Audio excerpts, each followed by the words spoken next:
Shadow Isles were once a beautiful realm known as the Blessed Isles, but have long been shattered by a magical catastrophe.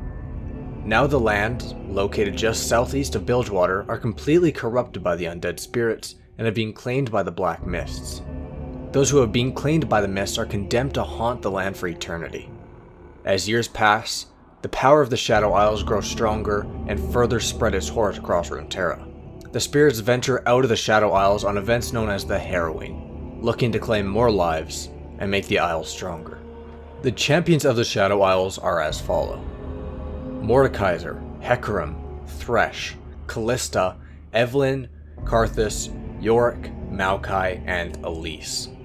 While Kindred, Lucian, and Nocturne are closely linked to the Shadow Isles, they are not official Shadow Isle champions. A quick disclaimer: parts of this video will sound like the lore of Mordekaiser, Calista, and Hecarim, but I assure you it's only to establish how the Shadow Isles came to be. A long time before the rise of Demacia or Noxus, there was a being by the name of Mordekaiser. Mordekaiser was once a mortal and brutal warlord king who ruled the lands of Eastern Valoran. He killed all beings in his way who opposed him. After he was killed, he was able to gain the mastery over necrotic arts and help from sorcerers before enslaving them.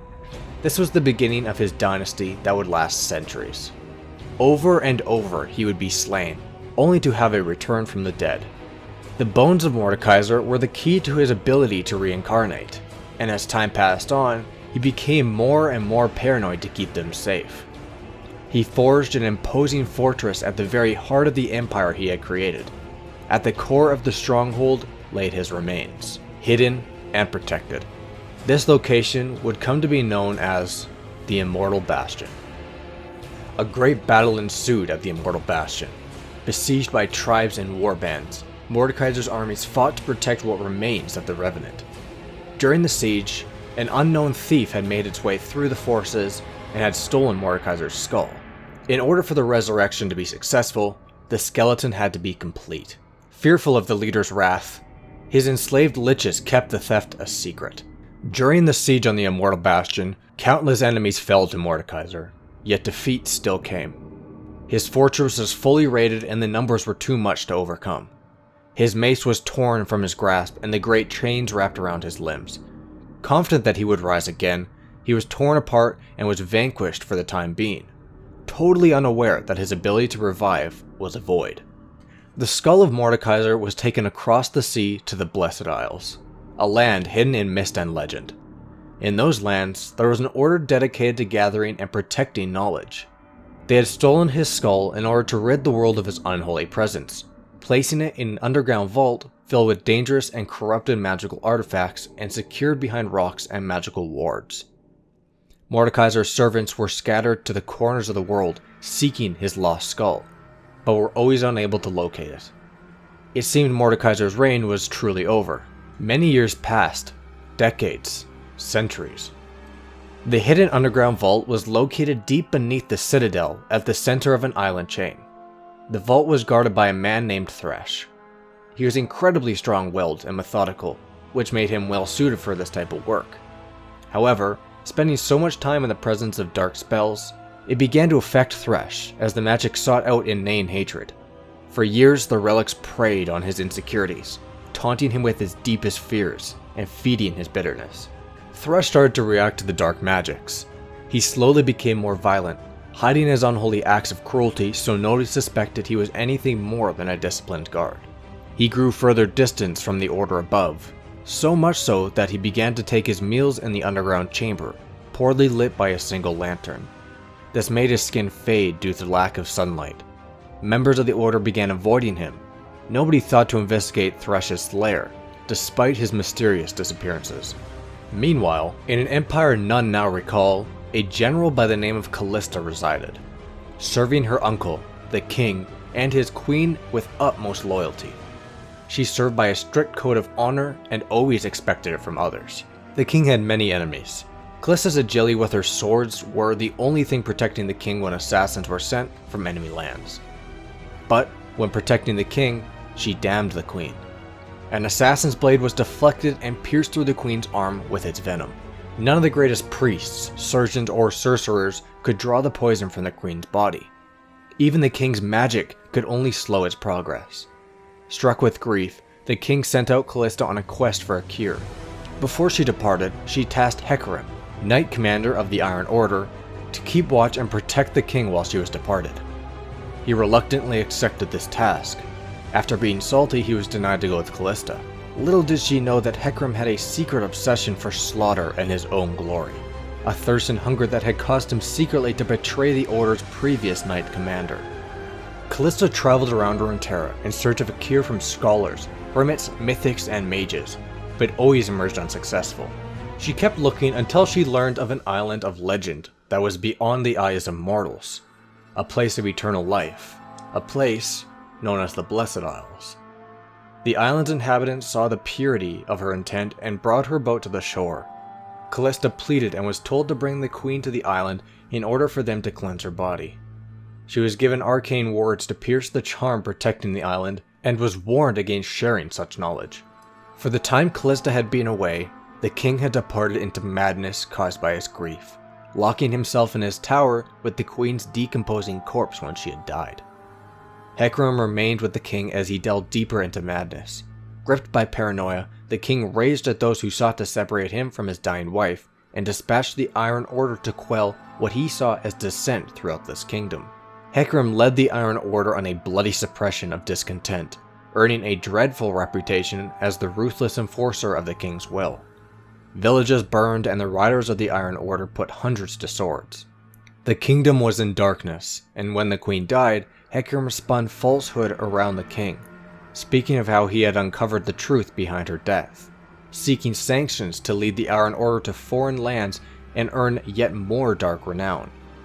Before he rode out, Calista returned from her quest.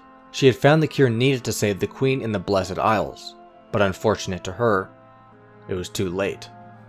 Despite the king's demand to hear Calista had found the cure, she refused to tell him after remembering what she was told as she left, and what had become of the kingdom. The king marked her as a traitor, and imprisoned her until she relented. Harrowing visited her cell and urged her to tell the king. If they could find a way to get the king at peace with the queen's death, or bury her in the Blessed Isles, the king could return from madness with little harm being done. Hesitantly, for she sensed something amiss in Harrowing, Calista agreed. And so the king sailed with a fleet of his fastest ships to the Blessed Isles. Calista spoke the mystic words to undo the veil shrouding their destination, and the king cried out as his glittering coast was revealed. Accompanied by Harrowing and Calista, the king, now ruined both physically and mentally, marched toward a distant white city at the center of the island, where he was met by the master of the island's guardians. The king ordered the man to bring his wife back from the dead. The guardians offered their sympathies, but told the king his wife was beyond their help, and warned him that trying to cheat death went against the natural order of the world.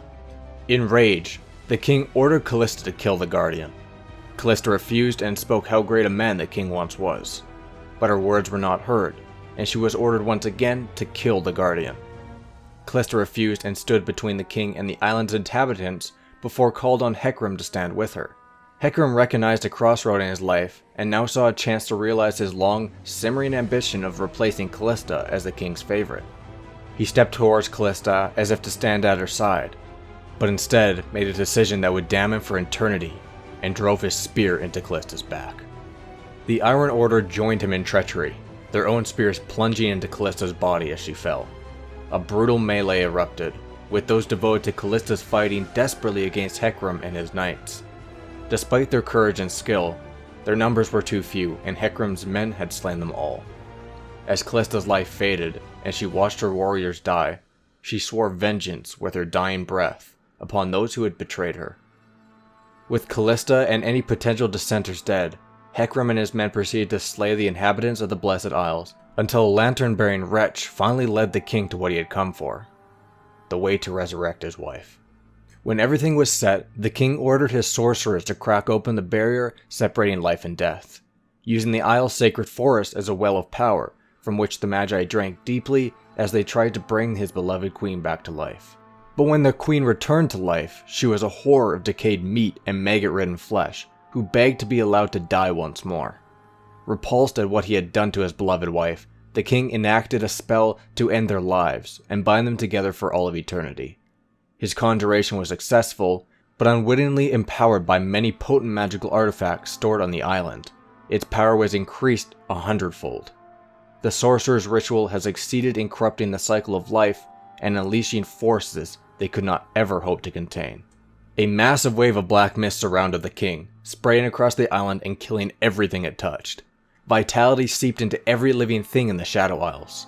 Great trees withered into gnarled husks, people warped into twisted shades, and forest spirits became hollow wisps.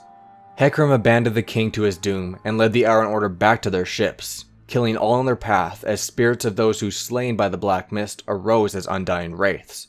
One by one, the knights were dragged down into undeath until only Hecarim remained. As uncontrolled sorcery filled him, he and his mighty steed were fused together in a monstrous abomination that reflected the true darkness of his soul. Howling in rage, the titanic beast known as the Shadow of War was wrought in an agonizing transformation. A brutal monster of fury and spite. The sins of his former life were heightened by the maelstrom of the dark magic, birthing a creature of endless malice and terrifying power. During the transformation from blessed to cursed, the vault that secured Mordekaiser's skull was broken open. His liches were freed and carried his bones with them. They uncovered his skull and brought him to life to tread on Runeterra once again. Mordekaiser would then proceed to create his own empire upon the land known as the Shadow Isles, enslaving a growing army of the dead. He sees the undead spirits as lesser beings, for he chose his own freely, and they did not. Even though he sees them as weaker beings, he also sees their use, and makes them his soldiers for many battles to come. Once he consolidated his power, he would begin to look across the seas towards Valoran. He has set his sight on the empires and civilizations that have risen since his absence. He would pay special attention to the one region in particular, upstart empire called Noxus, whose capital city was unknowingly built atop his former fortress, the Immortal Bastion. At the same time, the cataclysm was reaching the Order's citadel and turned everyone into wretched undead. While others screamed in their peril, Thresh reveled in the ruin. He rose from the cataclysm as a spectral abomination, but unlike many who have passed into the shadow world, Thresh did not lose his identity. Instead, his passion for cruel torture and ability to discern weakness grew aggressively. He now had the ability to carry out his cruelty without the fear of others around him.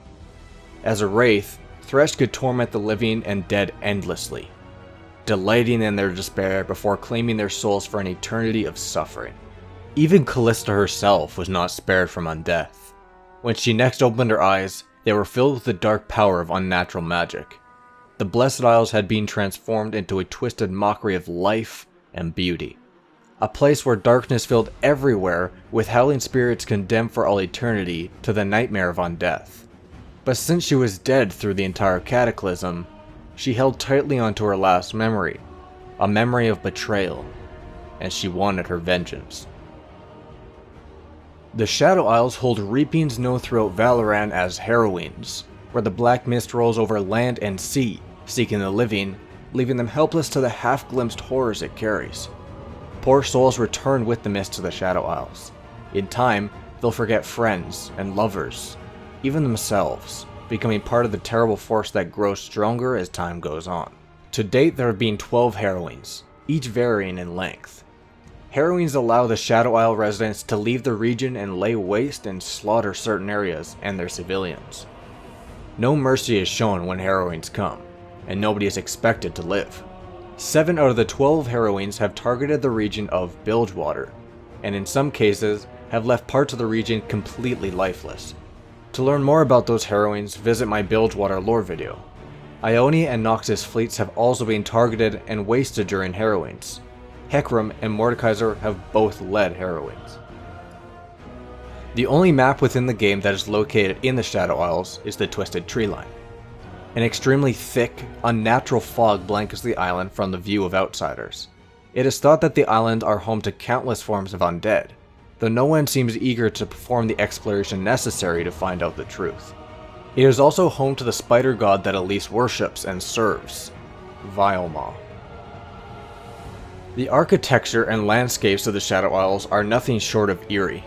Pieces of the rubble and land masses float overhead as if possessed by spirits themselves. Due to the region formerly being a sacred place with holy shrines and massive sacred buildings, it only adds to the now horror-induced persona of the turn. After the cataclysm had taken place, massive craters and cracks were left scattered throughout the land. And that's it for the Shadow Isles, the nightmare center of League of Legends. If you enjoyed the video, please don't forget to leave a like and share with other people that you think would enjoy the video. And leave a comment below as to what lore you would like to hear, either regions or champions. Thank you so much for watching, and as always, I'll talk to y'all again very soon.